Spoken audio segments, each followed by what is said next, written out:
ధైర్యంగా ముందుకు నిన్ను ఎవడేం చేయలేడు. నీతో ధర్మం ఉంది, నీతో ధర్మం ఉన్నదే. మీ కుటుంబం నేను చెప్తున్నాను, ఎవరన్నా కానీ రాజకీయ నాయకులు కొడుకంటే ఏ దిక్కోడు లేకున్నాడు భూపాలన్న.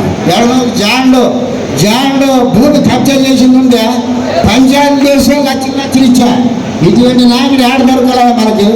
ఇటువంటి నాయకులు దొరుకుతారా? అక్కడ పో ఎమ్మెల్యే కొడుకు కోట్లు సంపాదించినాయి, కోట్లు సంపాదించినాయి. ఏముంది ఇక్కడ? తండ్రి కొడుకు కోట్లు సంపాదించి అక్కడ అనలేరు. దయచేసి ధైర్యంగా ధైర్యంగా మాకుందాం, స్వేచ్ఛ. కానీ వైఎస్ఆర్ పార్టీలో లేదు. మొన్న ఆయన అన్నాడు సాయి ప్రసాద్ రెడ్డి, మా పార్టీలో టికెట్ అడిగే కూడా లేడని. నిన్ను ఎవరు అడతాడు? దుర్మార్గుడు. నిన్ను చూసి ఎవరు ముందుకు వస్తాడు? నిన్ను చూసి ఎవరు ముందుకు వస్తాడు? అది స్వేచ్ఛ. అడుగుతుంది మా పార్టీలో టికెట్ అడిగి నీకు ముందుకు వస్తాడు. మా నాయకుడు మీనాక్షి నాయుడు గారు అందరికీ అట్లా స్వేచ్ఛ ఇచ్చినాడు. కానీ అందరూ అడుగుతారు టికెట్ నాయడానికే వస్తారు, అందరూ కలిసి వస్తారు. వాళ్ళు కూడా ఎక్కడ పోరు. దయచేసి జాగ్రత్తగా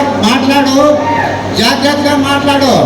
నీకు ఎదబడి, నీ దుర్మార్గ పరిపాలనకి ఎదబడి అడుక్కోవచ్చు నీ వాళ్ళు. మా వాళ్ళు అట్లా కాదు. మాకు ప్రతి ఒక్కరికి తెలుగుదేశం పార్టీలోనే రాష్ట్ర వ్యాప్తంగా ఒక స్వేచ్ఛ ఉంది. ప్రతి ఒక్కరు అడుగుతాం. అదొకటి. దయచేసి ఈరోజు మేము రాష్ట్ర స్టేట్ పార్టీ బీసీసీఎల్ సెక్రటరీగా ఎదిగానంటే చంద్రబాబు నాయుడు పుణ్యం, మీనాక్షి నాయుడు గారి పుణ్యం. వరుసన పార్టీ కోసం పనిచేస్తాం.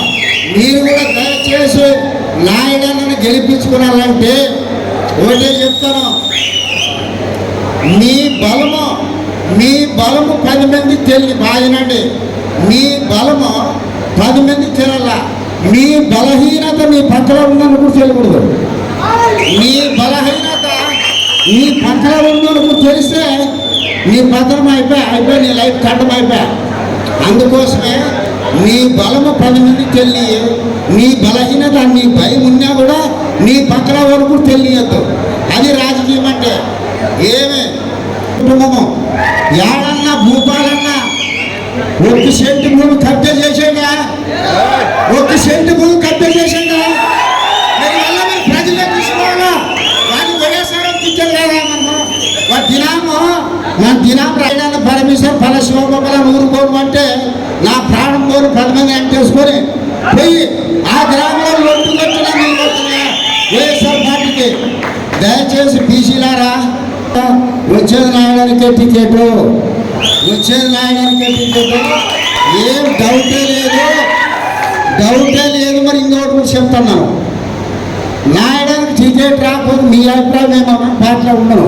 మరి ఏ పార్టీలో ఉన్నాను? వ్యవసాయం చేసుకొని పోతాను. నాకు మీలవరు ఉండాలి. ఏ పార్టీ వద్దు, వ్యవసాయం చేసుకొని పోతాం. కానీ ఏ పార్టీలో పోను. నాయడానికి కోసం మా ప్రాణం పోను మనం కాపాడుకొని గెలిపించుకోవాలా.